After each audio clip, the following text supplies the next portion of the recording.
pour très vite. On n'a pas beaucoup de temps. Je vais essayer de résumer.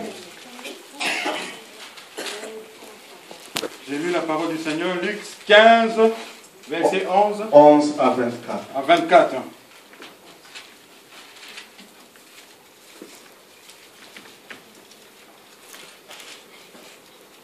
Il dit encore, un homme avait 2 fils.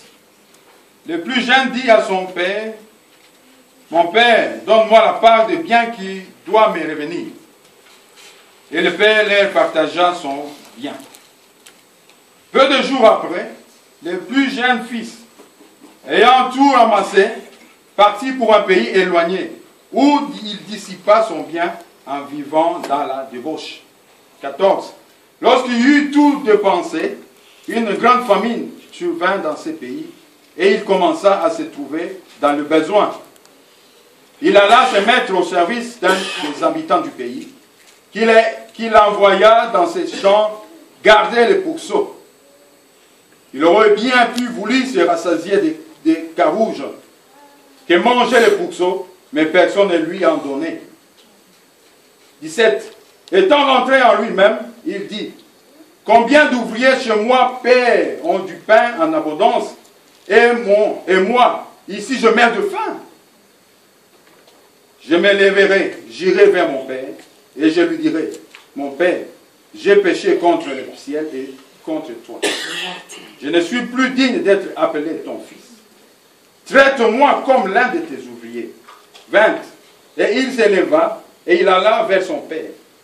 Comme il était encore loin, son père le vit, et fut ému de compassion. Il courut, se jeter à son cou, et l'embrassa. Le fils lui dit, mon père, j'ai péché contre le ciel et contre toi. Je ne suis plus digne d'être appelé ton fils. 22. Mais le père dit à ses serviteurs, apportez vite la plus belle robe et revêtez-les. Mettez-lui un anneau au doigt et des souliers aux pieds. Amen. Amen. 22. 24. 24, pardon. Je continue. Amenez le veau gras et tuez-les. Mangeons et réjouissons-nous. Car mon fils que voici était mort et il est revenu à la vie. Il était perdu et il est retrouvé. Et il commençait à se réjouir. Amen. Amen. Je sais très bien que vous connaissez l'histoire. Je ne peux pas en parler beaucoup. Parce que vous connaissez l'histoire très très très bien. Moi, je voulais qu'on parle au verset 21. C'est un verset très important. Le verset 21, c'était un verset très important. Le fils lui dit, Père, j'ai péché contre le ciel et contre toi. Je ne suis plus digne d'être appelé ton fils. C'est ça le verset très important pour le moment, qui va tourner ici, dans ce moment de cette parole. Amen. Amen. Le message d'aujourd'hui, je l'ai intitulé « Je dois me corriger ». Moi, je dois me corriger. C'est ça le sujet du message d'aujourd'hui. Je dois me corriger. Il y avait moyen, en tant que prédicateur, de dire, tu dois te corriger. Non. Aujourd'hui, je ne dis pas ça. Aujourd'hui, je ne dis pas ça. Je dis, je dois me corriger. Parce que moi-même, ça me concerne. Je dois me corriger. Et dans ta place, je vais t'inviter à ne pas dire à ton voisin, tu dois te corriger. Non. Non. C'est à lui-même de prononcer le message. C'est à lui-même de prononcer son message. Je dois me corriger. Moi.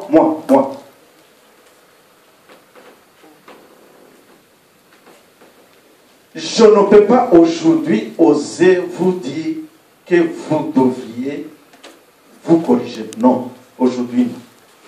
C'est moi-même.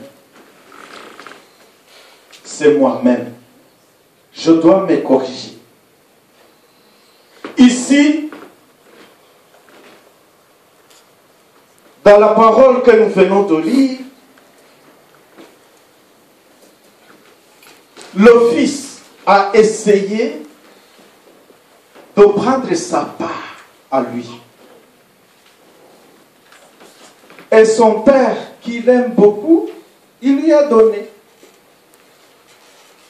Il lui a donné tout ce qu'il voulait. Sa richesse, sa fortune. Parce que ça lui appartient, c'était son héritage. Il a demandé l'héritage même avant la mort de son père. Ça vraiment c'est un mot qui me touche très fort. Demander l'héritage avant la mort de celui qui devrait te donner ça. De celui qui devrait rester le message à la famille. Et toi, tu réclames ça même à sa vie, étant vivant. Mais parce que son père l'aimait beaucoup, il lui a donné. Il lui a donné. Va gérer ta fortune comme tu veux. Va gérer ta richesse comme tu veux. Et ce qui nous montre clairement, c'est que le Fils a tout gaspillé partout. Il a tout gaspillé.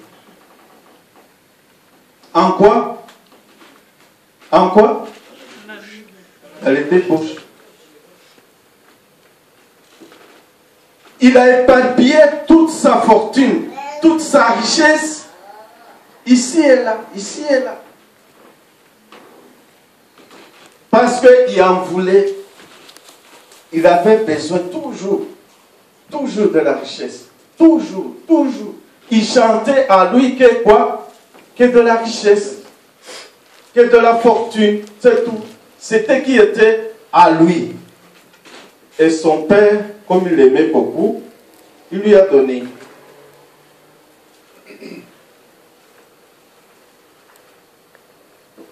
Et comme au verset 21 nous dit, il lui est arrivé un moment où il n'avait rien. Il n'avait rien. Dans sa poche, rien. Dans sa main, rien. Jusqu'à ce qu'il se demandait, qu'est-ce que je vais manger aujourd'hui? Qu'est-ce que je vais manger aujourd'hui? Alors qu'il avait tout dans sa main.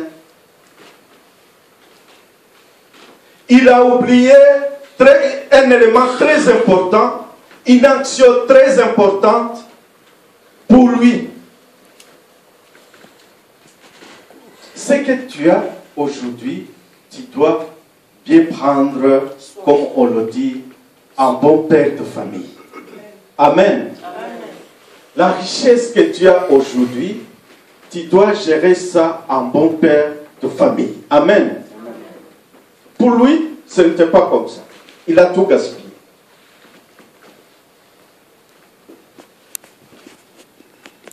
Ça nous montre quoi? Nous, en tant que chrétiens, ça nous montre quoi?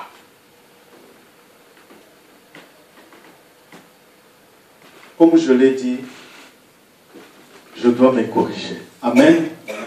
Je dois me corriger moi-même. Le Fils s'est corrigé comme la parole nous a dit. Il a vu que lui-même, qu'il est fautif. Lui-même, il a su qu'il est fautif. Il n'a pas demandé à quelqu'un. Non. Et personne ne lui a dit qu'il est fautif. Personne. C'est lui-même qui s'est dit, je dois me corriger. Amen. Amen. Je dois me corriger. Je dois me corriger. Toi, je ne te dis pas ça. Mais moi, je dois me corriger. Amen. Amen. Je ne sais pas s'il y a quelqu'un qui vous a raconté une histoire d'un homme qui a épousé 4 femmes. Il y a quelqu'un qui vous a raconté ça? Hein? Non. Je vais essayer de vous raconter l'histoire. Un homme a épousé 4 femmes. Mais de caractère, hein? Vous savez vous-même. Je vais commencer par la 4e femme. La 4e femme était aimée de plus par son mari. C'était une femme aimée de plus par son mari. Son mari a acheté beaucoup d'habits pour la femme. Les bijoux très chers pour l'embellir. Parce que son mari l'aimait beaucoup. Tout ce que la femme voulait, son mari achetait. Toutes choses de bonne qualité. Il achetait de gauche à droite. Et il donnait à sa femme. 4e femme. Toutes choses de bonne qualité. Il allait dans les magasins, qu'on dirait les magasins qui est au top, pour acheter des habits de bonne qualité. Les bijoux très chers. Ça, c'est la 4e femme. 3e femme. Elle était aimée aussi par son mari. Et son mari était très fier d'elle. Il faut retenir quelques différences entre les 4 femmes. Essayez de retenir les différences entre les 4 femmes. La 3e femme, j'ai dit que elle était aimée aussi par son mari. Et son mari était très fier d'elle. Voilà pourquoi son mari la présentait chaque fois à tout le monde.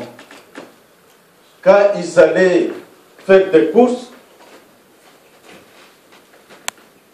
son mari la présentait à ses amis, aux différentes familles. Ça c'est mon épouse, ça c'est ma fille, ça c'est je ne sais quoi, beaucoup. Amen. L'appétit, tout ça. Je ne sais pas comment les gens racontent tout ça. Moi, je ne suis pas encore jeune, mais les jeunes savent très bien. Donc, son mari l'a présenté différemment à ses amis, même aux différentes familles. Mais parce qu'elle aimait, l'homme avait toujours peur que les hommes de gauche à droite peuvent faire quoi? Hein? Peuvent peut-être la récupérer, la prendre et tout ça. Son mari avait peur de ça. Qu'une fois qu'il va la perdre, quoi que ce soit. Voilà pourquoi, chaque fois, il a présenté à tout le monde. Pour que les gens sachent, non, il ne faut pas toucher. La deuxième femme. La deuxième femme pardonnait toujours à son mari. Elle donnait toujours pardon à son mari. Toujours. Quand son mari avait un souci, c'était à elle qui présentait le souci pour chercher un peu de quoi? De solution. C'est la deuxième femme qui cherchait la solution à tout problème à son mari. Et chaque fois, parce que c'était la femme qui cherchait des solutions, chaque fois, son mari était tout près d'elle. Chaque instant, il était tout. S'il y avait un souci, c'est à elle qui devrait présenter ce souci pour avoir toujours des solutions aux problèmes.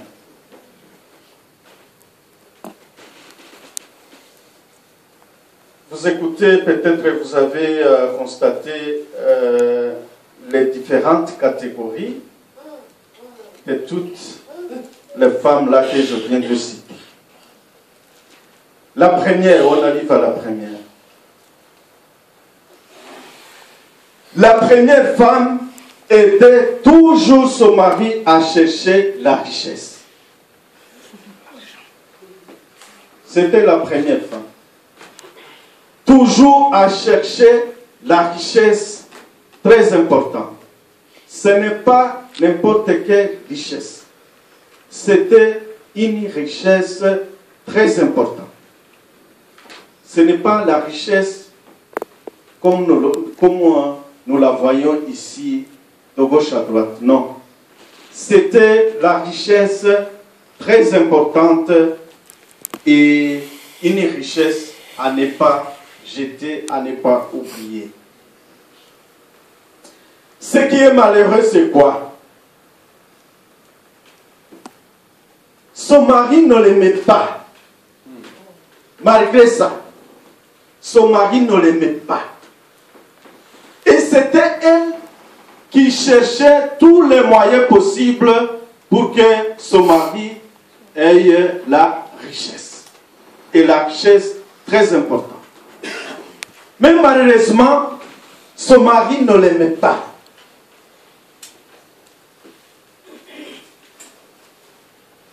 Parce qu'il ne l'aimait pas, il ne donnait rien à la femme là. Si la femme a besoin de manger, rien du tout. Si la femme a besoin de quelques habits, rien du tout. Donc, sa femme n'avait rien du tout qui venait de son mari. Rien du tout. Mais sa femme cherchait tous les moyens possibles de donner à son mari la richesse, la fortune très importante. Mais son mari la mettait de côté. Son mari était préoccupé par les autres 3 femmes qui sont de côté là-bas. Vous avez vous avez déjà catégorisé les 4 femmes que je viens de vous dire. Peut-être il y a quelqu'un qui a dit non. La femme là, la deuxième, elle essaie quand même, mais la troisième, 4e femme, oui. Oui. Mais je vais te dire une chose.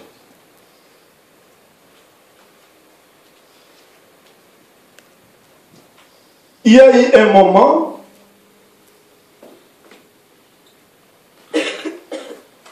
où le mari est tombé malade. Et il a posé à chaque femme une question.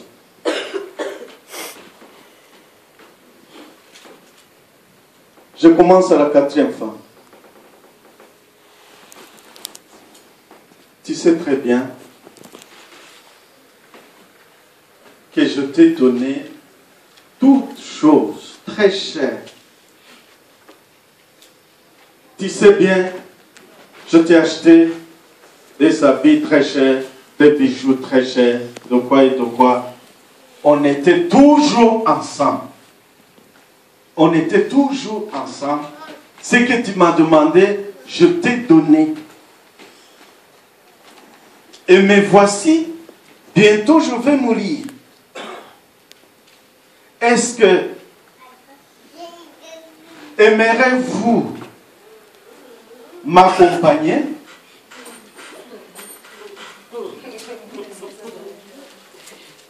Est-ce que vraiment tu peux m'accompagner? Je vais mourir. L'homme a dit non, c'est fini. Que la maladie, vraiment, c'était une maladie incurable. La 4e femme a répondu, quoi? Non. Non.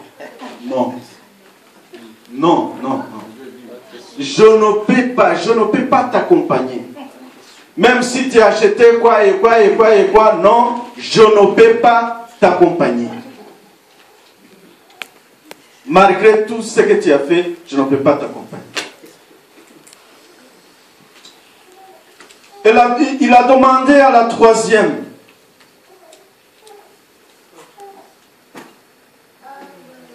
La 3e a attendu la même question. La 3e a dit non. Non. Je sais bien.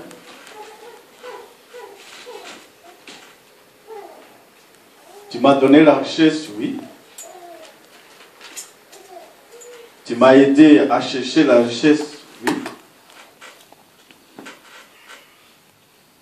Mais non, je ne peux pas t'accompagner. C'est impossible. Allez toi seul. Je ne peux pas t'accompagner. Ce que tu as fait, c'est bien. C'est bien. Tu peux aller seul. On est arrivé à la 3e. À la 2e plutôt.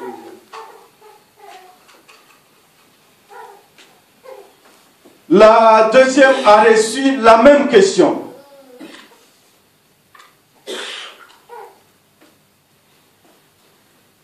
L'homme a dit, tu as été vraiment tout près de moi. Et c'est bien. Tu as supporté toutes mes fautes. Mais je ne peux pas t'accompagner. Je ne peux pas t'accompagner. Toutes les femmes ont dit, à partir de 4e, 3e et 2e, on dit non, c'est fini, on s'arrête par ici, toi, va tout seul. Là, ce n'est pas à nous. Ce que nous avons fait, c'est bon. En attendant cela, avant que même la troisième termine, non, la deuxième, avant que la deuxième termine à parler, l'homme a attendu la voix. Vous pouvez deviner. Et c'était la voix de qui? C'était la voix de la première. La première a dit non, non, non, non, non, non, non. Non. Moi-même, je vais t'accompagner là où tu iras. Amen. Je vais t'accompagner là où tu iras. Même si tu m'as mis de côté. Même si je n'ai rien vu, je n'ai rien eu de ta part. Amen. Mais moi, je vais t'accompagner là où tu iras. Amen.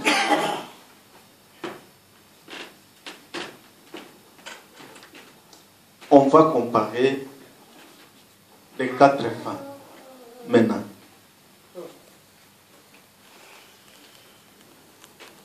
Nous aussi les chrétiens.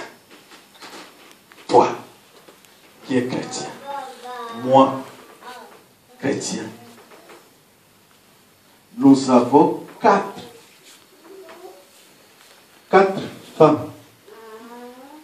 Nous avons 4 femmes, pas que ce soit. Nous avons 4 femmes. Toujours, que tu le veuilles ou pas, tu as les 4. Tu le veuilles ou pas, tu as les 4 femmes là. On a dit les femmes, mais c'est dans la vie globale. La 4e femme que tu as, c'est quoi? C'est le corps que tu as. Ton corps là. Tu achètes beaucoup pour embellir ton corps. Chaque jour, tu achètes beaucoup de choses très chères pour embellir ton corps. Chaque jour. Chaque jour, ton corps te demande beaucoup. Beaucoup. Beaucoup. Donne-moi. Donne. Tu vois que... Non, donne. Chaque fois. Et il te demande quelque chose, même très cher, que tu n'as pas. Ton œil regarde là-bas. Non, là, c'est à moi. C'est ton corps. Ça, c'est à moi. Ça, c'est à moi. Ça, c'est à moi. C'est ça le corps. 4e femme. C'est le corps que nous avons. On va aller très vite. 3e femme. C'est la richesse.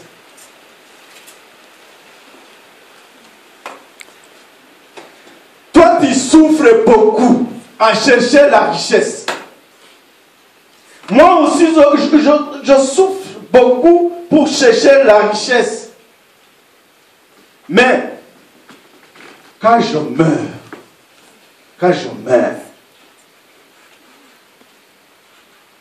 qui prend la richesse?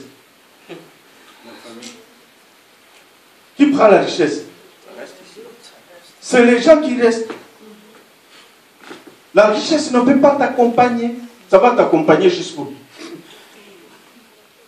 La richesse ne peut pas m'accompagner. Ça va m'accompagner jusqu'où? Nulle part. Mais chaque fois, on cherche. On fait des magouilles. Pour avoir des richesses, on fait des magouilles. Mais la richesse va nous accompagner jusqu'où? Je te dis, nulle part. 2e femme, c'est notre famille et nos amis. Quand on meurt, les amis nous accompagnent jusqu'où? Jusqu'où? Au cimetière. Ils s'arrêtent là-bas Et après un certain moment, il retourne à la maison. Il te laisse là-bas. C'est tes amis et c'est ta famille. Même quand ton mari ou bien ta femme, que vous avez vécu à 100, dira peut-être 50 ans, 60 ans. Quand une maladie t'attaque et la maladie là provoque la mort, ton conjoint fait quoi? Ton conjoint, il commence à téléphoner de gauche à droite, de gauche à droite, de gauche à droite, de gauche à droite, de gauche à droite, de gauche à droite. Viens, viens, viens, viens. Enlève, enlève, enlève. Ça commence à faire comment? Hein? Ça commence à sentir, non. Fais vite, fais vite, fais vite, fais vite. La famille cherche tous les moyens. Même les gens qui s'occupent de ça, ils vont faire très vite pour enlever le corps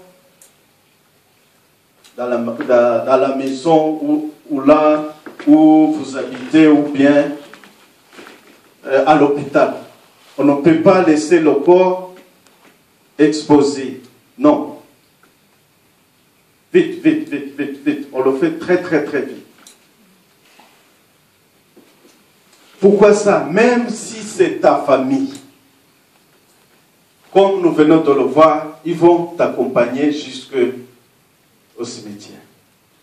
Et après quelques moments, à la maison. Ils retournent à la maison. Première femme. La première femme, c'est une femme très importante. Très importante. C'est notre âme. Amen. Amen. La troisième, la première femme, c'est notre âme. Qui nous accompagne partout. Partout. Partout. Mais ce qui est malheureux, c'est quoi? Notre cœur, notre âme, qui a besoin de la nourriture spirituelle, chaque moment, chaque instant, on ne fait pas, on ne fait pas, on ne fait pas. On le met de côté. C'est ça qui est triste. On le met de côté, alors que c'est très important. Et à nous, ce qu'on donne à l'âme, c'est quoi? C'est le péché, tout simplement. Nous amenons le péché, c'est ça la nourriture. C'est ça la nourriture que nous donnons à notre âme, c'est le péché, tout simplement. Là, on ne peut pas dire Amen. Hein? Non, non, non, non. Là, non. Tu donnes le péché à ton âme et tu vas dire Amen, non? Non. Comme le mari là, il ne s'occupait pas de la première femme. Il ne donnait rien. Il ne donnait rien. C'est comme ça, nous les chrétiens, qu'on fait. Au lieu de prendre la nourriture spirituelle, chaque moment, chaque instant, on met notre âme à côté. C'est triste. Non, je dois me corriger. Je dois me corriger. Je dois me corriger, quoi que ça soit. Je dois me corriger. Je prends tout le temps à toutes activités de côté. Mais ce qui est très important, je le mets, je cache. Je cache quelque part. Si ce n'est que le péché que j'amène chaque fois à mon âme, chaque fois le péché, chaque fois le péché. Ce n'est pas ça que mon âme va manger. Hein. C'est pas ça. Mon âme a besoin de la parole. La parole de Dieu, la nourriture spirituelle de chaque moment, la nourriture spirituelle, c'est ça qui va nourrir mon âme. Si je ne donne pas la nourriture spirituelle à mon âme, je dois me corriger. C'est à quel moment que je dois me corriger? Je dois me corriger avant qu'il soit tard. Amen. Amen. Je dois me corriger avant qu'il soit tard.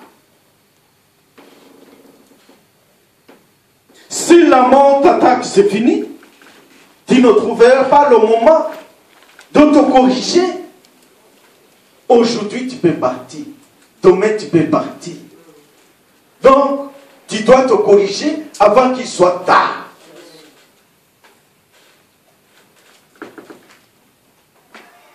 Toujours quand on prêche la parole de Dieu, il y a les gens qui pensent aux autres gens. Quand je suis ici, je dis non, il faut arrêter ceci. Toi, tu commences à crier. Parce que tu connais qu'ici, il y a quelqu'un qui fait ça. Ça, je te dis non. Je te dis non. Tu dois te corriger. Il y a les chrétiens qui disent non, si la personne était là aujourd'hui, il devrait attendre ça. Non, c'est toi qui es le message. Amen.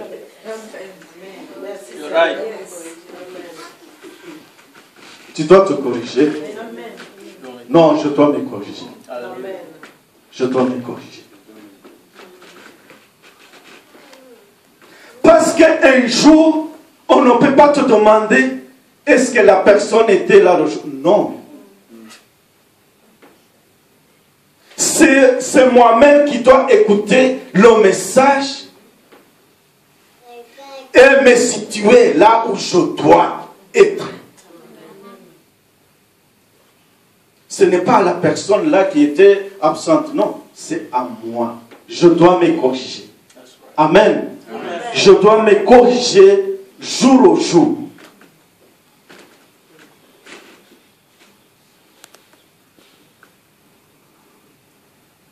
Chaque fois quand on prêche la parole, je vais te donner un conseil. Reste assis et tu restes dans la prière. Tu restes dans l'atmosphère de la prière. N'allez pas de gauche à droite.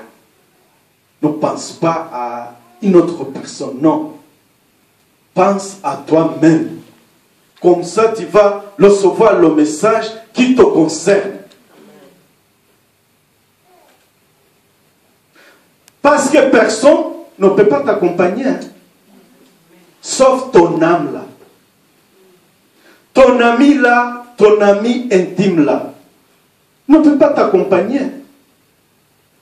Le jour où Dieu va te demander qu'est-ce que tu as fait, est-ce que tu vas dire non, c'est Mouti qui m'a causé des soucis, c'est Nadine qui a bloqué le chemin. Non, c'est pas ça. Toi-même, tu vas dire non, je vois tout ce que je devrais faire et je n'ai pas fait. Toi-même, tu vas te juger. Ce que tu as fait va te juger. Voilà pourquoi on doit se corriger avant qu'il soit tard. Ce n'est pas demain que tu dois te corriger, non. Non. Tu ne sais pas si tu vas arriver demain. Supposons que on est sur l'arrêt d'un bus, ou bien de train, ou bien de tram. Toi, tu veux prendre le M3. L'autre va prendre le M2. L'autre va prendre le bus 365. Un autre 71. L'autre 86. ainsi de suite. Toi qui vas prendre le M3, tu vas t'occuper de ton M2. Non. Ça ne te regarde pas. Si tu commences à t'occuper des autres arrêts, des autres pistes, tu seras perdu. Tu dois te pencher la direction là où tu veux aller. Et pourquoi à l'église tu te penches des autres gens? Alors que tu dois te regarder toi-même. Toi, tu vas prendre le bus 365. Tu commences à dire non, le 71 va partir quand? C'est impossible. C'est impossible. Là, tu vas te perdre, tu n'arriveras nulle part. Tu vas mourir en chemin. Donc, c'est à moi. Je dois me corriger moi-même. Amen. Amen. Amen. Amen. Je dois me corriger. Parce que le jour où Jésus viendra, il va me prendre. Parce que je sais très bien que je suis déjà dans la voie. Là, il voulait que je sois. Amen. Lève-nous et on va prier.